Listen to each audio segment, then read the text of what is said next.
Hey guys, welcome back to another action figure review. Another figure from Snail Shell, we have the second phase version of Lustia. This version comes with a similar looking box with golden detailed trims, red and yellow lettering reading Lustia, and Snail Shell logos and her series number RPG01SP for second phase. A similar design is on the back with large Chinese letters in the middle of the box reading Adventures in Other Worlds. More logos, caution text, and social media links are at the bottom, with the genuine scratch-off sticker seen on the bottom right that links to the official WeChat when scanned. The side of the box has a book spine-like finish that matches up well with the rest of the releases, with more golden logos and trimming. High-quality import figures come wrapped in tissue that will have to be torn open to remove the figure as it's taped completely shut. Opening the figure from the bottom allows us to pull the entire plastic tray out in one pull without having to damage the box. We have some more anti-tamper security. We have stickers on each side that read void when removed, as well as a clear plastic sticker on the bottom. With even more packaging to keep the figure safe, we have a plastic sheet wrapped around the figure, as well as more sheets of plastic between the major joints of the figure to prevent any scratching or paint rubbing during shipment. Snail Shell has given collectors another chance at the Lustia figure, although this time in its second phase colors a deep red. Snail Shell was fairly new when the original Lustia was released, and made big waves in the toy community with its high quality and lewd themed figures. Not much differs from the original Lustia, with the only differences being the deep red color instead of the pink of the original. All of the accessories match up to the original, including the faceplates and even additional parts like the extra feet pack. They're all the same, but in this new red color. While you can be lucky and find the original color online, usually Snail Shell sells out very quickly and the price doubles over on third-party markets. The second phase colors offers a great way to pick up any figures you missed out on, although in a different color. These figures don't have much of a background story, only having the RPG adventure theme as their backgrounds and short webcomics posted on social media. Let's take a look at the details. A unique style of hair color, the outer layer of her hair is a dark black with hints of red, while the inside layer is in a deep bright red. The hair is sculpted in large strands of hair layered over each other, with large strands of hair slightly curling up towards the shoulders of the figure. Big bright yellow eyes, thin red eyebrows and eyelashes, and a small line for the mouth, and a small pointed nose to fill up the details of the face, giving off an anime style appearance. We can see the similarity between the two when we compare them. The sculpt is exactly the same, with the paint completely changing the look and theme of the figure. Over on the side we can see more of those horns, red with the heavy dry brush of black to make them look almost like lava, with golden jewelry hanging down from the horns. The elf-like ears break open from the hair and stick out slightly. The long flowing hair of the figure covers up the entirety of the back, with large detailed strands of hair colored in a subtle gradient of black to red.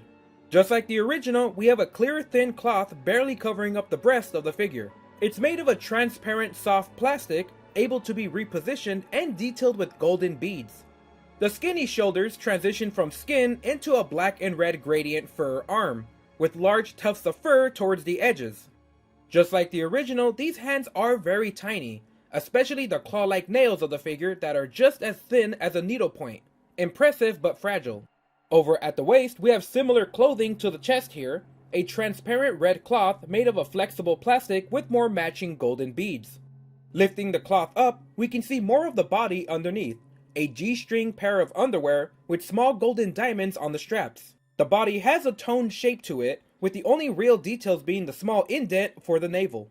Turning the figure around, we can see the small tail sticking out of the lower back, with more of that small cloth barely covering up the butt of the figure, with the only details here being more of those small golden diamonds and beads on the cloth.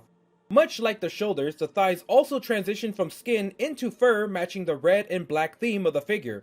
The fur gets darker and more wild towards the edges. The skin-tight leggings fade from red to black at the joints on the legs, with calf muscles sculpted almost in an animal-like appearance. The goat theme of this figure is wrapped up with the feet. Large hooves that are impossible to balance on, they leave little space to stand on and are colored in gold with more fur here fading from black to red.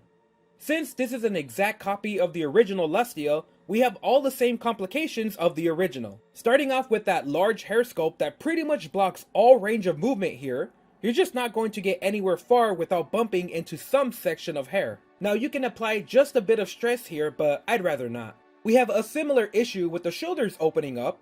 You can open them and rotate, but the first section of the arm will bump into the hair and body. We have rotating forearms, double jointed elbows with a decent range of bending, wrists that rotate and bend depending on joint orientation. We have a joint at the chest that's going nowhere thanks to the large breast, but also the tight body just doesn't allow that much range. A similar problem with the waist, the body is hourglass shaped and it's meant to be posed in a certain way, so you're not going to get much twisting here. The furry tail rotates. Although the legs of the figure have much more range, they can completely open. You can adjust the thigh joint for more range, and they bend forward all the way. Unfortunately for the backside, the butt plate blocks any back bending. We have thighs that rotate, double jointed knees that are sculpted to have a tight fit, allowing some nice sitting poses, ankles that rotate, bend up and down, and a foot that twists. And I'll mention again, the small footprint makes it impossible to balance on these feet.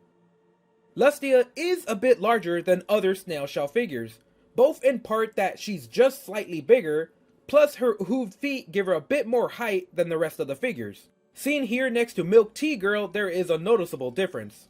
Next to Figma Darkness, Lustia is almost a head size taller, as well as being a more thicker figure. Snail Shell does list Lustia in the 1/12 scale, but her feet and horns really do make a difference in height.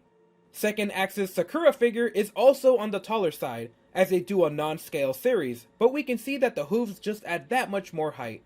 Jada toys are in the 1/12 scale, but they are more accurate to each character's actual height, so we do have much shorter figures when compared to Lustia. Even Storm Collectibles' new series of figures match up well with Jada's toys, and that means they'll be shorter than Lustia too.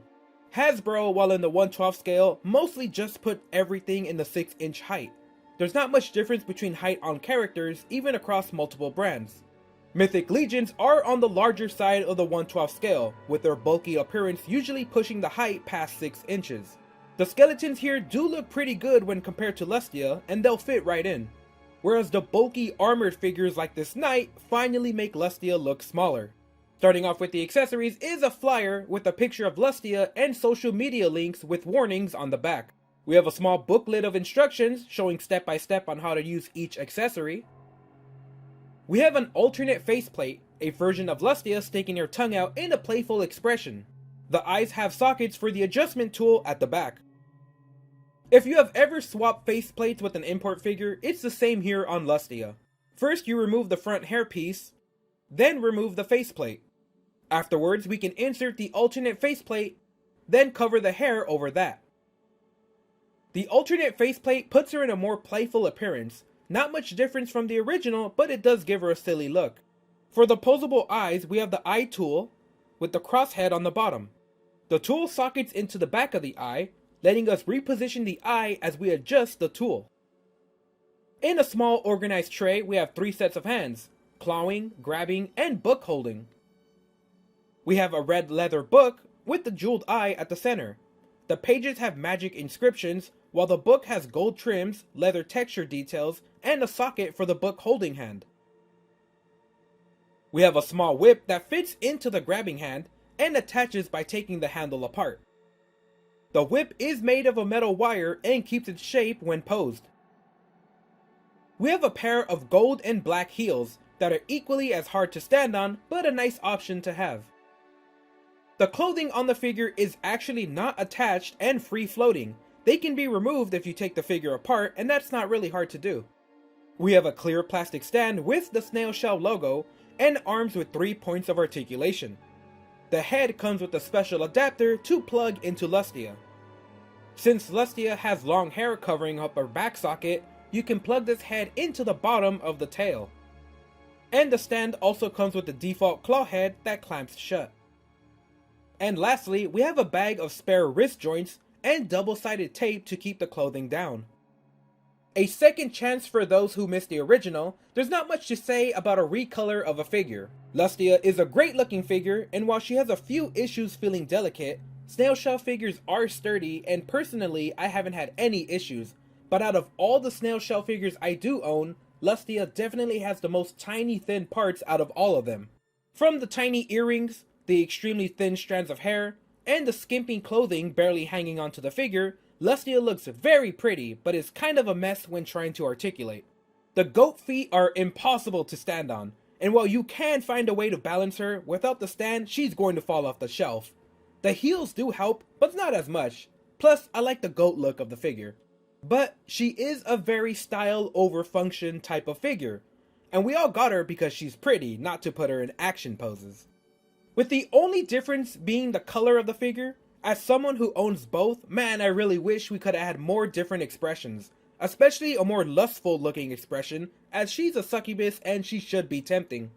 If you already own both, then yeah, you're getting her because you like the figure, and if you missed out on the original, I can see an argument for wanting to have all of the original accessories. I guess we just have to see what else Snail Shell does with these second phase figures.